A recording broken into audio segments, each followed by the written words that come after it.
जब जेरूसलेम से यहूदियों को भगा दिया, तब यहूदी भी भारत में आकर के रुके, भारत में सबको गले लगाए। स्वामी विवेकानंद ने शिकागो में यही तो संदेश दिया था। बिल्कुल विपरीत विचार के लोग सामंजस्य से रह सके, ऐसी जीवन पद्धति का विकास भारत ने हजारों वर्षों के हजारों वर्षों के प्रयोग से करके दिखाया। इसलिए आतंकवाद का उत्तर भारत दे सकता है, वैज्ञानिक उत्तर, सैद्धांतिक उत्तर, विचारों में उत्तर देने की ताकत भारत में। यही एकमात्र जीवन पद्धति है जो सारे मानवता के सुख की कामना करती है। अभी अपना सत्र समाप्त होगा तो अपन प्रार्थना क्या करेंगे? ये बोलते हैं क्या, सर्वे भारतीय भवन्तु सुखिनः? नहीं, पाकिस्तानियों को रहने दो, हम तो केवल भारतीयों को ही सुखी करेंगे। बोलते हैं क्या? ये बोलते हैं क्या, सर्वे हिंदू भवन्तु सुखिनः? ये बोलते हैं क्या कि सर्वे मानवा भवन्तु सुखिनः? नहीं, हम तो चींटी से लेकर वनस्पति से लेकर प्राणी, सबके लिए औषधय शांति, वनस्पति शांति, पृथ्वी शांति, हम सबके लिए प्रार्थना करते हैं। ऐसी संस्कृति, इसलिए दुनिया की समस्याओं का निदान हमारी जीवन पद्धति में, यह आत्मविश्वास होना चाहिए। क्यों नहीं? आज मैं जब आज युवाओं से बातचीत कर रहा था, आप लोगों की स्थिति देखता हूं, रीढ़ की हड्डी बार बार सीधी करवानी पड़ती है, वो देखता हूं, मुझे बड़ी वेदना होती है, बहुत कष्ट होता है, बहुत दुख होता है, गुस्सा नहीं आता। मुझे लगता है आपकी कोई गलती नहीं है, आपको कुछ मिला ही नहीं, आप इतने भूखे हो। नहीं, मैं मजाक नहीं कर रहा हूं, वास्तविकता में आपको इस देश का इतिहास नहीं पता, आपको इस देश का गौरव नहीं पता, आपको अपने जीवन का लक्ष्य नहीं पता, आपको अपने शारीरिक क्षमता का नहीं पता, आपको अपनी मानसिक क्षमता का नहीं पता। अरे इस शिक्षा पद्धति में कॉलेज तक पहुंच गए, 15 वर्ष तक आपने एजुकेशन ले लिया और इस एजुकेशन सिस्टम ने आपको आपके अंदर की ताकत नहीं दी। कैसी भिखारी व्यवस्था हो गई हमारी,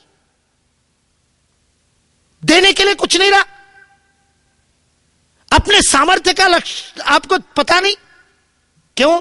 क्योंकि जिस शिक्षा पद्धति में हम चल रहे हैं वह शिक्षा पद्धति हमारी अपनी शिक्षा पद्धति नहीं, यह हमको अपने आप को भुलाने के लिए दी जाने वाली शिक्षा पद्धति है, आत्मविस्मृति के गर्त में ले जाने वाली। हम लोगों को बताया गया कितनी बातें, इस देश में ऐसी जबरदस्त शिक्षा पद्धति थी, हमको ऐसा लगता है कि केवल इस अंग्रेजों ने इस देश में आकर के एजुकेशन दिया। आप पढ़िए पुस्तकों को, प्रोफेसर धर्मपाल जी ने अंग्रेजों के बीच में जाकर के और अनुसंधान करके बातें लेकर के आए। 18वीं शताब्दी में भारत क्या था, 17वीं शताब्दी के अंत में भारत का क्या वैभव था, हमको पता नहीं।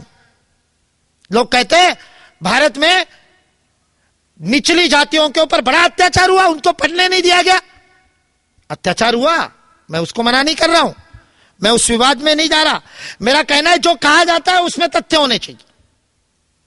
कहा जाता है इनको पढ़ाया ही नहीं जाता था, केवल ऊंची जातियां पढ़ती थी। अरे जरा पढ़ो, अंग्रेजों की रिपोर्ट है, 1823 में अंग्रेज कलेक्टर्स ने पूरे भारत का एजुकेशनल सर्वे किया और उस एजुकेशनल सर्वे को छापा।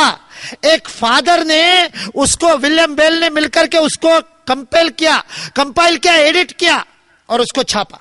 प्रोफेसर धर्मपाल जी उस रिपोर्ट को खोज करके लाए, सारी दुनिया के सामने रखा। 1823 में इस देश के कोने कोने में शिक्षा का प्रसार था। 1823 में भारत में साक्षरता का प्रमाण 76% था। स्वतंत्रता के 62 वर्षों बाद भी नहीं पहुंच पाए। इतने लोग पढ़ते थे, सारी जातियों के लोग पढ़ते थे।